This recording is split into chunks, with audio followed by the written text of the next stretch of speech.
Okay, Steve, I have what you need, sir.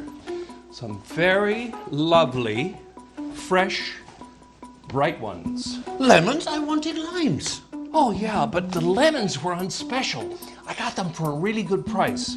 Besides, lemons, limes, citrus is citrus, right? Citrus is citrus? Have you ever heard of key lemon pie? Key lemon pie. That's pretty good. Actually, that sounds very delicious. Oh, really? Well, what do you get when you mix vodka with lemons? Oh, that's easy. You get a cocktail called a lemon drop. And now, what do you get when you mix vodka with limes?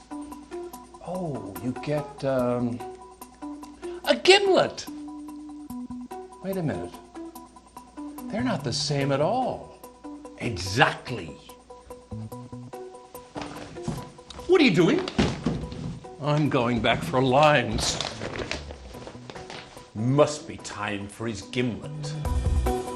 Yum, yum, yum. Yum, yum, yum. Yum, yum. Yum, yum. Yum, yum. Hi everybody, and welcome to another edition of One Chef One Critic. I'm Karl Wells, food critic for The Telegram. And I'm Chef Steve Watson of Central Dairies. Well, Steve, we did manage to keep some lemons. Indeed we did, Karl, yes. Because you have a lemony tip for us. Indeed I do, Karl. When I buy my lemons, I always keep them in the fridge because they stay fresher a lot longer. So then I can get fresh juice out of it. I can make cocktails and some dressings as well. And even with the rind, I would keep the rind for sanitizing my kitchen board with the lemon juice, like so. So that actually works. It does indeed.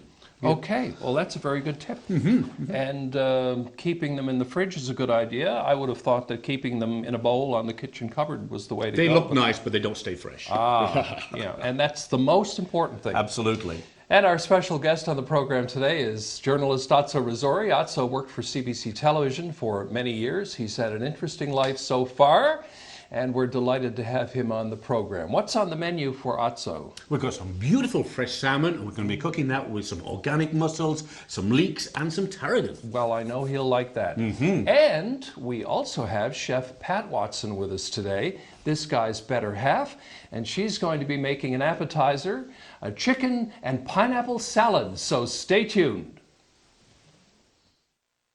For a complete listing of One Chef One Critic recipes, wine lists, and more, check out our website. Let us know what you think of the show at 757-9600.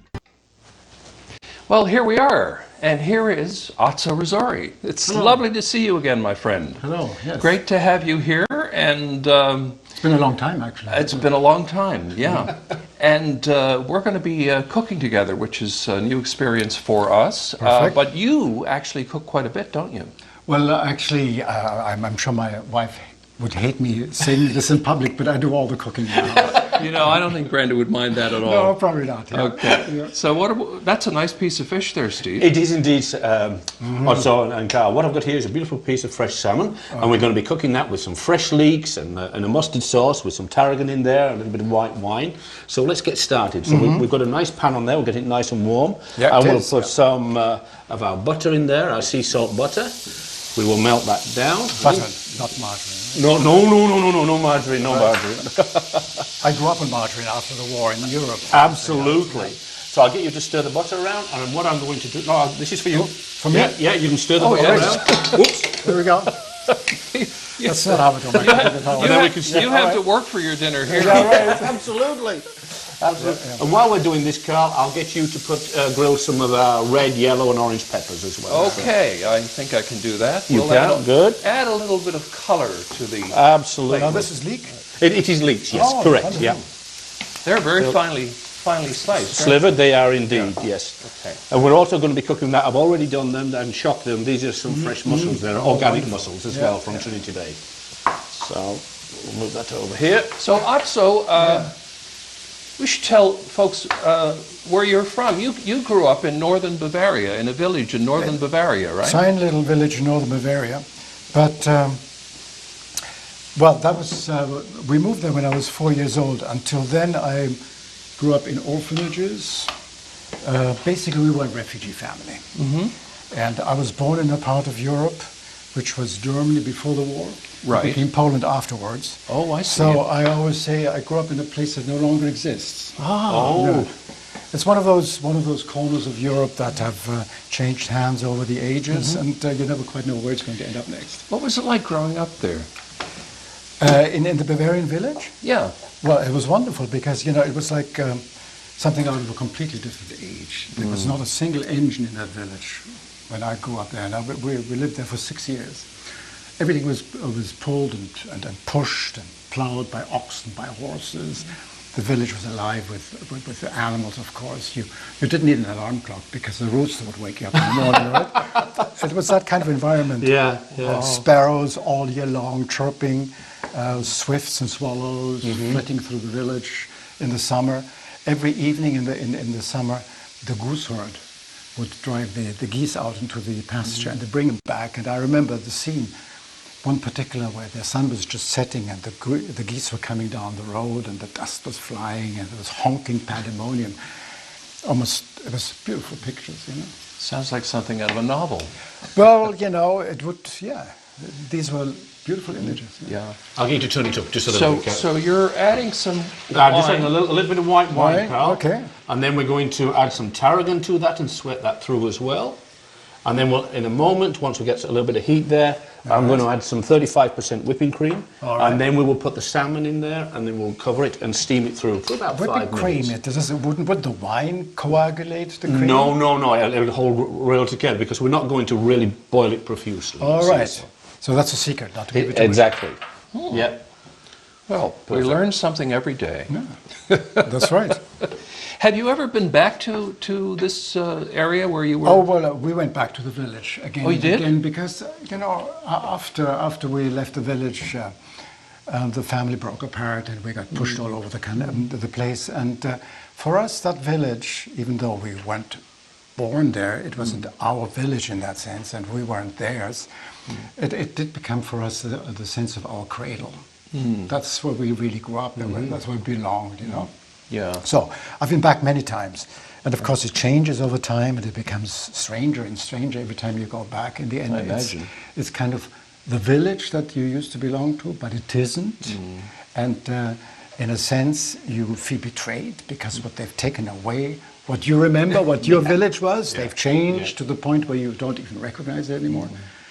But they've been interesting. And I suppose at a certain point, it's painful to go back because you don't want to see these changes. In a way it is. The last time we were there, we met with a whole bunch of people who we went to school with, who were our friends. And it was really quite fascinating, the stuff they remembered about you that I don't remember myself. And to hear these stories, So was that really me, Well, you're the type of person who tends to make an impression on people, Well, which is a good thing. for better and for worse, I would imagine. I'm just adding into there also. Okay, what is that? It's a grain mustard.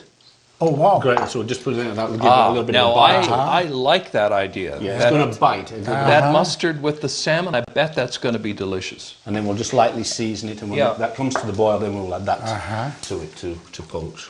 So, Azzo, was there anything about those formative years that kind of pointed you in the direction Not at all. in terms of a career? Or No, on the contrary, that kind of upbringing pointed me absolutely nowhere because it was almost mythical. It was almost like a fairy tale, which kept us away from Germany as it was rebuilding from that Right. society. Yeah. So I remember when we finally hit that kind of that part of Germany, I hadn't a clue, and we hadn't a clue, but the influence was so strong that it took me a long time to get real, as it were. I studied science for a while because I thought, because I love nature, and I thought I would become a scientist, but then I realized that wasn't quite what I wanted. And then for a long time I was really lost. And then a very good friend of mine suggested, because I was going to go back to school and do a degree in English and maybe do a bit of writing, and she said, what are you going to do with an English degree? Do you like to teach? And I taught once before. I hated every moment of it. So then I said, no, I don't want to teach. So you're going to take a chance on writing the great transcontinental novel, which is going to happen very unlikely. And the alternative is to be poor. Is that what you want? I said, no, no. So why don't you go? If you like writing, if you like meeting people, why don't you do journalism? I said, great idea. And that's how I got there. Wow. Isn't that interesting? Yeah. Yeah. Perfect. Yeah. So now it's coming to a simmer there. I'm just going to pop the salmon in there. I've just seasoned them lightly with salt and pepper there also. And then I'm going to get Karl to pop the lid on the top, turn it down a little bit. So, I mean, what would be the technical term for a simmered salmon? So simmer, I'm going to say poached. We're still poaching. Okay. It, yeah. Poached. Yeah, which means I'm going to turn this heat way down. Down, exactly. Then you can pop the lid back on there. And at the last minute when we remove the lid, that's when I'm going to add our organic mussels to that from Trinity Bay. Yeah, so, yeah. Yeah, because you don't want to overcook them. Right? I don't want to overcook. They're already cooked. You just want to warm them through. Because if you cook them too much, they go hard. You're in rubbery, yes. Yeah. And they'll shrink in size. And we don't want that to happen. Yeah. So, Azzo, did you have any journalism heroes, anybody you kind of admired from that era? No, because growing up and even later studying science, I wasn't paying attention. I wasn't reading any newspapers. I wasn't interested in world affairs. I don't know what I was interested in, you know. I think I was a very romantic young man. Yeah. Listen to the swallows and the swifts Yeah, and goose. that's about the size Enjoying of it. life. Yeah, right, yeah. So how then did you end up coming to Newfoundland? Well, you know, after I took a master's in journalism at the University of Western Ontario. And then I started in Truro with a daily newspaper. Then I went to Saskatchewan, a small weekly paper in Estevan.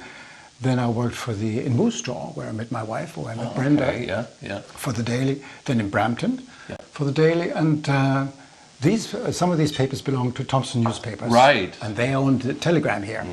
And I wanted to get out of Ontario because I thought it was too polluted. And they had a job here. So that's how I got the job. There you go. Now you got the salty air. And the rest is history. Okay, I'm going to go to the wine cellar. Okay. And see if we can come up with a nice wine to go with this salmon. That's I'll be great idea. As I say, this is only going to take another couple of minutes. All right, yeah. And we don't Do you want to flip overcook it? No, I'm going to keep it as it is. Just let it steam through. Oh, really? Yeah. Hi, Jennifer. Hello, Karl. Well, we're cooking seafood today. We've got a nice piece of salmon. We're doing it with mussels, Newfoundland blue mussels, delicious. and a mustardy sauce, which I'm looking forward to tasting. So what would Pisantes and Segovia recommend? Wow, that sounds delicious. And salmon is a rich fish, oily, so wine with nice acidity would be my suggestion. And my first suggestion would be Pinot Noir from New Zealand, from George Michel. So, you know, Pinots normally are very light in character, but they have a very nice acidity. So this will complement fantastic.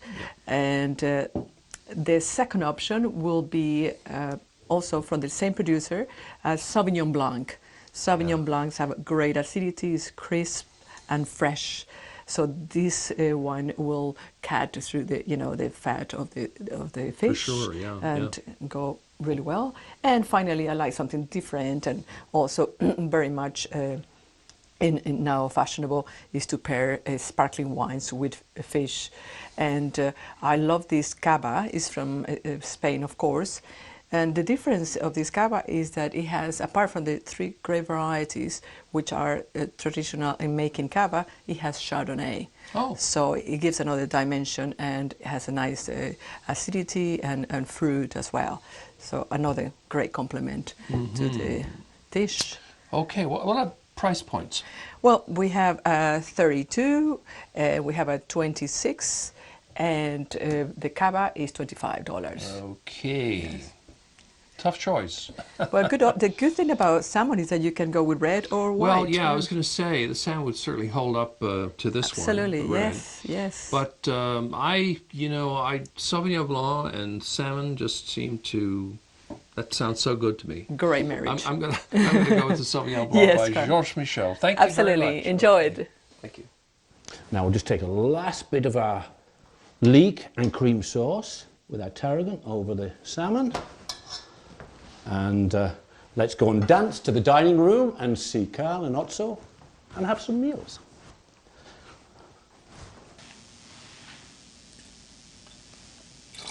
There we are. Nice sound. Yeah, that is a nice sound, isn't it? Okay, now let's have a little taste of our salmon. All right. I'm anxious to taste the sauce. I love the idea of that grainy mustard. Yeah, right.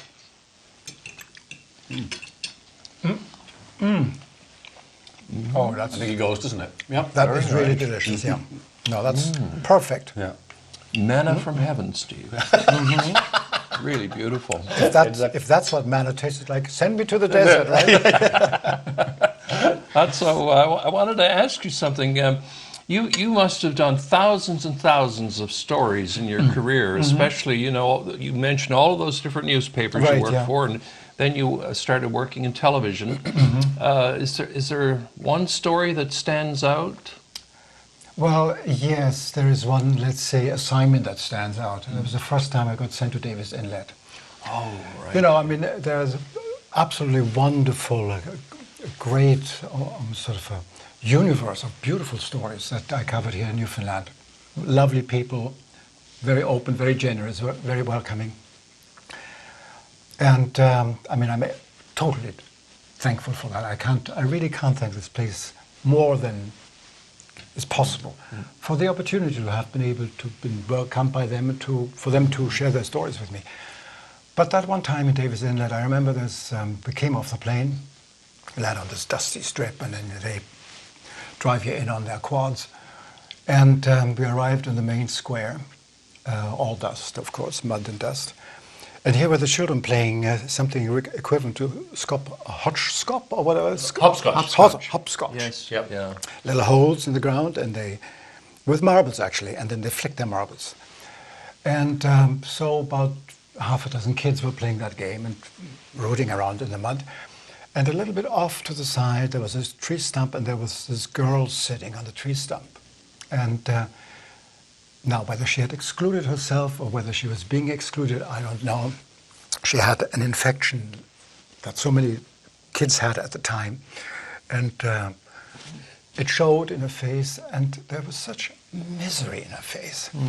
And to me, it has a lasting impression of what misery can look like. And it wasn't, I don't, for somebody like me to sort of wade into what it actually means is a very dangerous territory, because I'm not one of them. I don't know what they've been through. There's this whole about who's responsible and what really is the dynamic behind the whole thing. This is all very dangerous, tricky territory, but just this image of misery. It was iconic. It was timeless. Yeah. And that has always stayed with me. Yeah. And and I think this is something that this province has to realize. That is also very much part of its history. You can't ignore that. Yeah. Well, I was in Davis Inlet as well, not for as long as you were. It was just a very short visit, but I can understand how you would feel that way. I have to ask you this. So what was it like transitioning from newspapers to television? Great. Because, as a newspaper reporter, one thing is to get your facts straight. That's actually the easy part. The other thing is to actually describe what you're reporting on. And I always thought that reporting was more than just giving the facts. You have to paint a little bit. You have to put pictures to it, because otherwise it becomes boring information. And then all of a sudden here I was in TV, where that was taken care of. So in a sense, it made your job a lot easier. So much easier. And then what you can do is you have the images have already been created for you, and you can not so much write to the images, which was always the buzzword back then, was write to the images. I think that was a wrong idea. You write with the images. Right. You let the images say their thing, and you can complement what they have to say. And I love that. Yeah. It's been a delight having you on the show. It's been a delight. Great to see you doing so well, and enjoy your writing. Absolutely. Cheers. Cheers. Coming up next, we have, Steve's missus. Pat Watson is going to be with us, and she's going to make a chicken and pineapple salad, and it's very good. Stick around. Well, this is our 10th anniversary season on One Chef, One Critic, which means that Chef Steve and I have been television partners for a decade, would you believe? Our guest today is someone who's actually managed to survive more than a decade with him. She's made of sterner stuff than me, I can tell you that. And it's our pleasure to welcome Pat Watson to the show. Welcome. Thank you. Welcome. Thank you. And I'm just counting now. I think this is probably your third appearance Third time, on, yes. On the show since we began way back when. And today I'm a little bit taken aback because you usually do a dessert, but you've moved on. Yes, I'm out of my comfort zone today. Yes, she certainly is, you know. I can't wait to go home some nights and try this kind of thing. Well, there's a lot of interesting ingredients here. Yes. I noticed you've got chicken over here. Yep, it's a chicken and pineapple salad with pecans and a hint of curry. Nice. And it's real easy to do. You can have everything ready ahead of time. And Well, curried chicken is one of my favorite things, so That's good. I like the fact that you've got some curry powder on the go there. yes, and it's nice for a buffet or just a brunch. That Yeah, kind of brunch thing. item would be very nice, Yeah. wouldn't it? Yeah, yeah. So you mix your chicken. So it's And it's leftover chicken, you know. it's just chopped up chicken. Yeah. Yeah, yeah. And you got the white and dark meat in there? Yes, I do. Oh my Yep, goodness, because yeah, people yeah. like both. Have to Yeah, make sure there are no bones in the chicken, of course. Oh, Yeah. yes. And then some nice fresh pineapple. Nice. Just whatever suits your Yeah, your taste. absolutely, Some yeah. people For like the a lot. ingredients, yeah, yeah. And then red onion Nicely chopped, I see, yeah. and celery. Okay. A little bit of crunch. Red onion's Pecans. probably the best choice for something like this yeah. because it's milder, plus it gives you color. Oh, yeah. Indeed, which yeah. is nice. Now you just put pecans in, but I guess Yeah. you could use walnuts or Yep, you could, whichever probably you prefer. almonds Yeah. or whatever you want. Yeah, Oh, yeah, yeah. It'll give it a And then- nice fresh crunch, I think. Yeah, yeah. And then I used parsley and just a little bit of curry just to give it a little bit of Nice. flavor. And your mayonnaise. And I suppose if you wanted to add a little bit of heat, you could put some red pepper flakes in there. Yeah, Oh, that would yeah. really, Yeah. Or cayenne, yes, yes, yes, indeed. So you give that a good stir. Yeah, Oops. making sure, of course, everything is stirred Yes, well together. Yeah, Yeah, You want to get that curry all the way through if you can. yeah. and this is good because it's something that you could make ahead of time. Oh, yes, yeah, and have it all ready, you know, in the fridge before people get here and, or your guests. It's a great last-minute thing too, because if you happen to have leftover chicken, or you could even go out to the supermarket and buy a roasted Yeah, chicken yeah, you and could. chop it They're up. readily available anyway, aren't they? Yeah, That's yeah, for sure, yeah. And then I'm going to display it in This is fabulous. Yeah. the Yeah. actual pineapple. We've got a Hawaiian theme here. Yeah, I think so. Yeah. All we need now is the pig cooked in the ground, you know, like some banana leaves. Yeah, absolutely. But that looks beautiful. And the rest you could put in a little bowl by the side. Yeah. Yeah. I like the idea of maybe putting it in a baguette and having the Oh, sandwich. that would be good too. Yeah. Yeah, and then just a little display of Yeah. Orange on your it. orange. I'll just move that. So, to be fair, who actually does most of the cooking in your house? Well, Steve does most of the main cooking. Oh, I do okay. desserts, soups, breads, Yeah. that kind of thing. She's Okay. excellent at all the breads, for sure. Yeah. Well, actually, Pat's pastry has been featured on this show a few times. Yeah. There's a few times we've done meat pies on the show, yes, that's and right. Oh, it's- yes, indeed, it's indeed, been yeah. And the your, quiches, your yeah. lovely wife's pastry. Yes, yeah. Because as we all know, you don't do pastry. I don't do pastry, no. It's too much of a science for me, Carl. Too much of a science. Okay, very good. Okay, so I'm Bon gonna appetit. have a taste. Yeah, I think I will too. There we go, a nice piece of chicken there. I like the pineapple and the crunchiness of the pecans in there. Yeah. Pineapple and chicken goes nicely together. is. It's a Nice. keeper, Pat. It's a keeper. Okay. I like that little subtle hint of curry powder too. Going through it, yeah, indeed. Yeah. It works really, really well. Yeah. Yeah.